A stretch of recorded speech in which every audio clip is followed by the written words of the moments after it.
Hi అండి. ఈరోజు మనం బెండకాయ ఫ్రై ఎలా తయారు చేసుకోవాలో చేసుకొని చూద్దాం.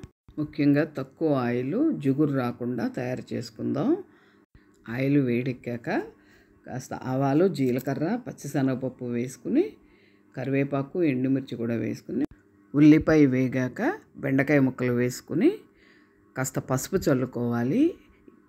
లో ఫ్లేమ్లో మాత్రమే బెండకాయ ముక్కలను వేయించుకోవాలి.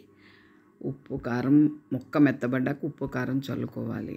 అప్పుడే జిగురు రాకుండా ఉంటుంది బెండకాయ ముక్కలు. ఇలా సన్న సెగను వేయించుకోవడం వల్ల ఒక ముక్కకు ముక్క అంటుకోదు. చాలా బాగా వస్తుంది బెండకాయ ఫ్రై. చూడండి ఓర్పుతో. చివర్లో ఇలా పల్లీలు వేయించుకుని స్టవ్ బంద్ చేసుకుందాం. ఇలా చేసుకుంటే బెండకాయ వేపుడు కూరల్లో మహారాజు అనిపిస్తుంది. నచ్చినట్టయితే లైక్ చేయండి, షేర్ చేయండి, సబ్స్క్రైబ్ చేసుకోండి.